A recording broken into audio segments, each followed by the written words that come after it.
Hey, cats and kittens, it's Doc Haman, and I'm going to tell you a story. And I thought today we might take another trip out to Kibbe Pond here in Townsend and visit Walt Walters and his buddy Stumpy the squirrel.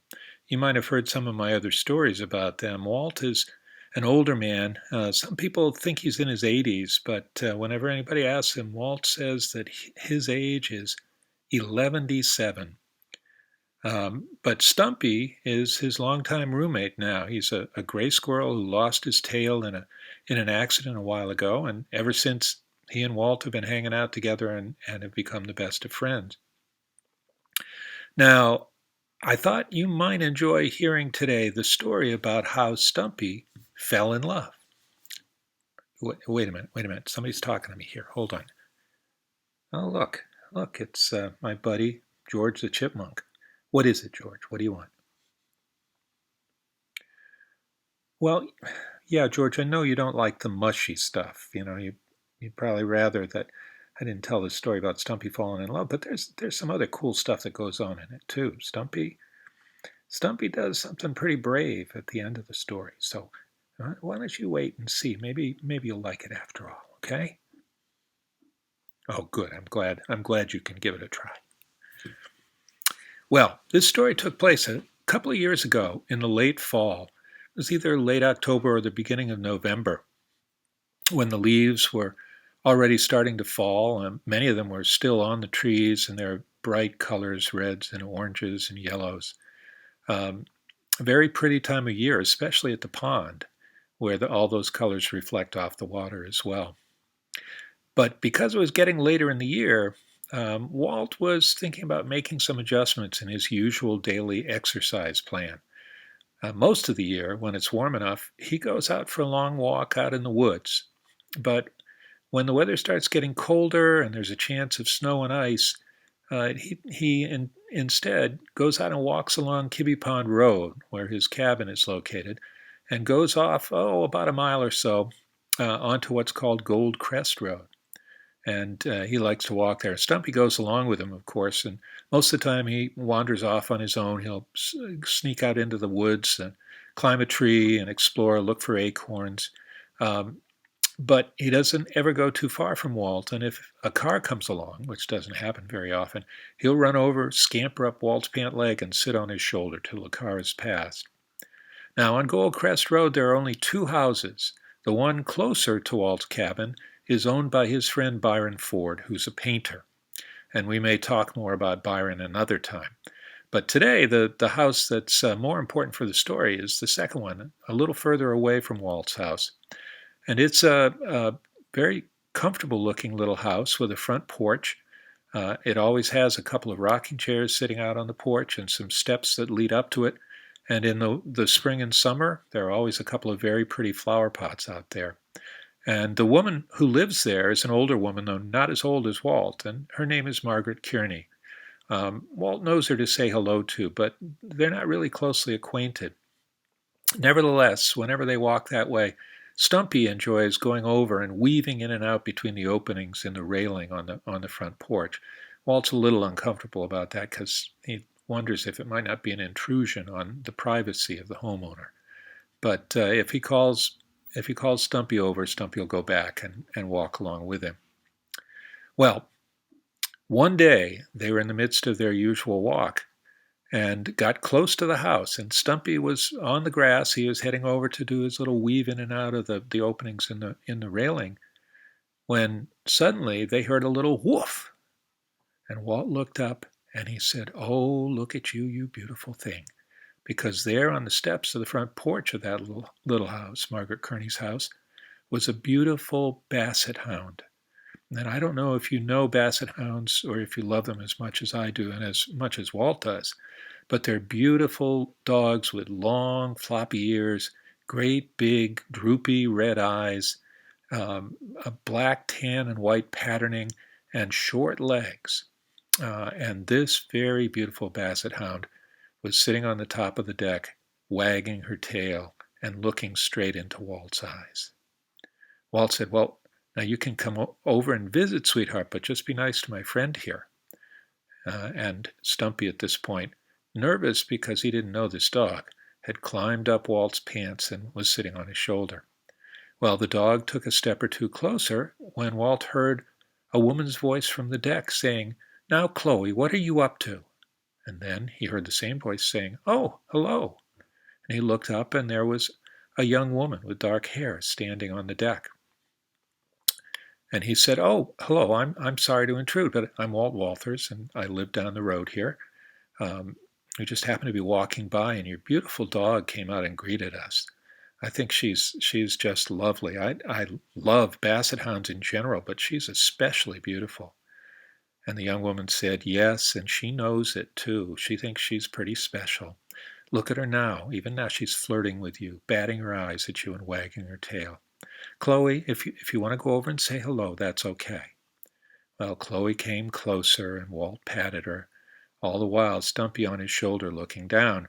And because Stumpy was on Walt's shoulder, Walt couldn't see him very well, because if he'd been able to see the way that Stumpy was looking at Chloe the basset hound, I think he might have realized that Cupid's arrow had struck Stumpy, and he'd gotten a big crush on that dog.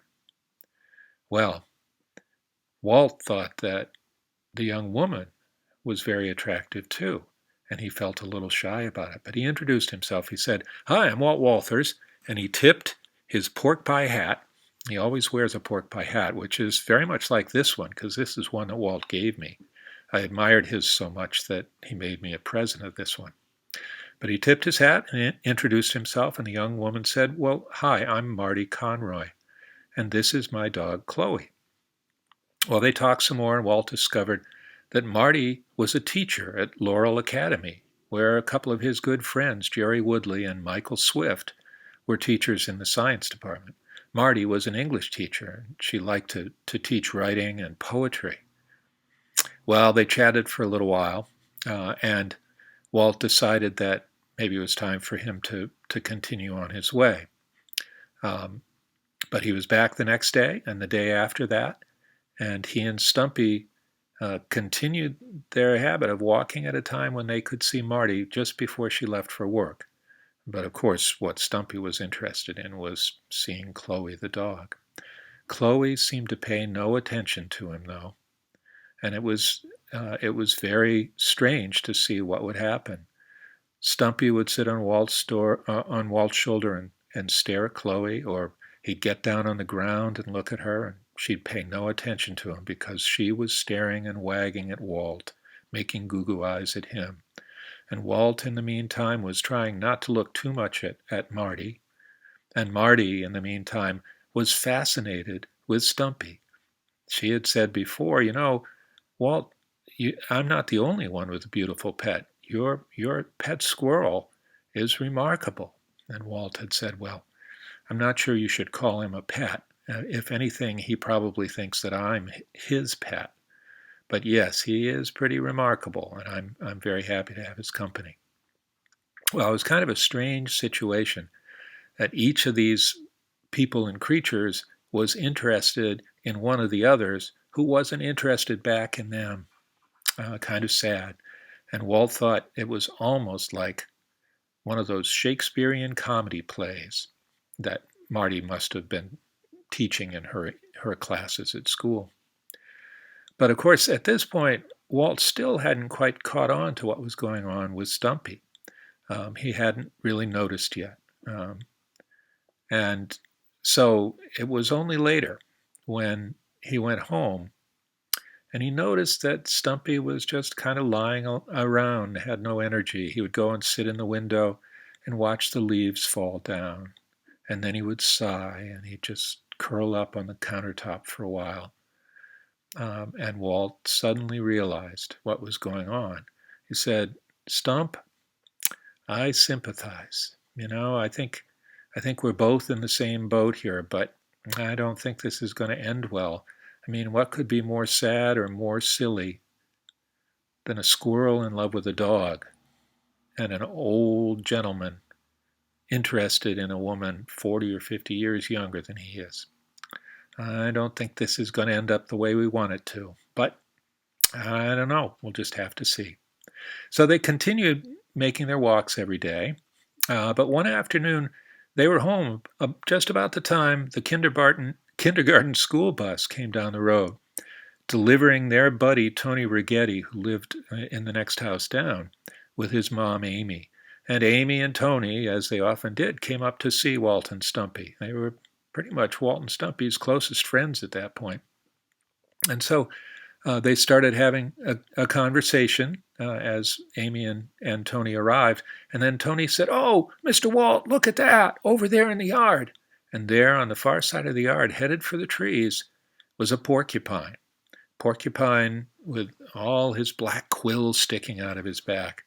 And Tony said, "Mr. Walt, is it okay if I go and look at him?" And Walt said, "Sure, Tony. He's not dangerous. You know, porcupines don't throw their quills. But don't get too close. Don't pick him up." And Tony said, "Mr. Walt, do you think I just fell off the turnip truck today?" And Walt said to Amy, "You know, he's been hanging around me too much if he starts using old expressions like that." But anyway, Tony went over to see that porcupine. And Walt said, "Just don't get too close because they can swing their tails, and that's the way that people and dogs get stuck with porcupines. I've had a lot of dogs who haven't been able to keep their noses away from porcupines. I even had one once who must have gotten stuck with quills 6 or 7 times because she just couldn't stop chasing those porcupines. So just be careful. He'll climb up that tree there probably to get away from you." Tony called back and he said, "Mr. Walt, he just clicked his teeth at me." And Walt said, "Yep, Tony, they'll do that. Is he talking to you?" And Tony said, yeah, and he sounds really crabby. He's just going. Walt said, yep, I used to chase him out of the yard when I had dogs. Didn't want my dogs to get quills in their noses, and so I'd get the hose out and I'd spray the porcupines, and they didn't like that too much. They didn't go too fast, but they got out of the yard. Well, Amy said, What is it? What is it with porcupines, Walt? I just saw one yesterday down at our house, too." And Walt said, "Well, you know, October and November is their mating season. And these guys are probably male porcupines who are out looking for little girl porcupines that they want to keep company with. And you'll probably see some more of them around in the near future." Well, at that point, Amy said to Walt, "You know, Walt, I'm a little bit worried about Stumpy. He doesn't seem to be himself." And Walt said, "Yeah, I know. I recognized his symptoms because they're the same as mine. He's fallen in love." And Amy said, "He's fallen in love? What? Is there some lady squirrel around here that I haven't met yet?" And Walt said, No, that's what makes it all the more strange and painful. Poor Stumpy's fallen in love with a beautiful basset hound." "Oh, my goodness," Amy said. "Yeah," Walt said, I'm afraid it's not going to work out the way he wants it to." But Amy said, "Walt, you mentioned your own symptoms. Don't tell me you've fallen in love too." And Walt said, "Well, no, I just have a little bit of a crush." And Amy said, "Well, what have you fallen in love with? A white-tailed deer or a sailboat?" And Walt said, "Very funny, Amy. No, I just think that the dog's owner is pretty attractive too. But, you know, if I were 40 or 50 years younger, that'd be one thing. But I know it's not going to go anywhere." Well, the next day, not Tony, but Walt and Stumpy went out for their usual walk. And when they got to Marty's house, she and Chloe came out. But there was some unexpected news that she would tell them a little bit later. Walt was feeling his usual shy way around Marty, but he said, "Well, tell me now, what are you teaching in class?" And Marty said, "Well, I'm teaching Shakespeare's sonnets." And Walt immediately started reciting one of the famous Shakespeare poems. He said, "Oh, that time of year thou mayst in me behold, when yellow leaves, or none, or few, do hang upon the boughs that shake against the cold, bare ruined choirs where late the sweet birds sang." And Marty said, "Oh, that's very impressive." And then she continued the next lines of the poem. "In me thou seest the twilight of such day, as after sunset fadeth in the west, which by and by black night doth take away, death's second self that seals up all in rest." And then Walt stepped in for the next section of the poem. In me thou seest the glowing of such fire that on the ashes of his youth doth lie, as the deathbed whereon it must expire, consumed with that which it was nourished by. And then together Marty and Walt recited the last two lines. This thou perceiv'st which makes thy love more strong, to love that well which thou must leave ere long. Well, Marty laughed and clapped her hands and said, Walt, that's wonderful. It's wonderful that you know that poem. But I'm afraid I'm the one who must leave ere long. My aunt returns tomorrow, and tonight I'm going back to my apartment on campus. So I guess I won't be seeing you every day as I was before. And Walt was a little disappointed, but he tried to not let it show. And he simply said, well, I guess that'll be more convenient for you, not having to drive back and forth every day. But it was right at that moment that they heard Chloe, the basset hound, let out 3 little woofs, and they looked up, and there across the yard was a porcupine.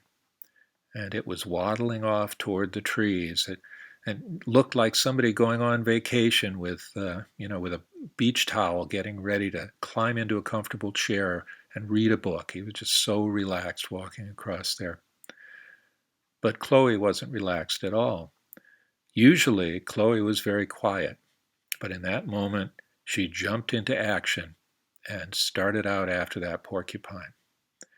Well, Walt couldn't figure out even later how it was that Stumpy, even with the head start that Chloe had, was able to get between her and that porcupine. But he did. And as Chloe closed in and it was clear that she was going to try to grab that porcupine and was going to end up with a mouthful of quills, Stumpy faced her and threw himself backwards onto the porcupine's quills. Well, the porcupine continued on its way and managed to get to a tree to climb. And Chloe stopped, and for the first time, it was as if she had never even seen Stumpy before, but for the first time now, she looked at him as he lay there in a lump on the ground with the quills sticking out of his back. And in that moment, as Walt watched and made his way over there to try to help Stumpy, he realized that even if the romance was never going to work between Chloe and Stumpy, maybe there was a little something to make Stumpy feel better, because as he watched, Chloe came closer to Stumpy, gave a little whine, and then gave him a big slurpy kiss, running her tongue right across his face. And even as he got closer, Walt could see that Stumpy's face was glowing. Well, Walt took Stumpy back to the cabin, and he took his time, very carefully removing each of the 20 or so quills that porcupine had stuck into Stumpy's back. He was very happy that Stumpy wasn't badly hurt, but he was also a little bit sad that their new friends were leaving. But he said to Stumpy, Stump, at least things ended on a high note. I got to recite my poem with Marty, and you got to play the hero with your friend Chloe.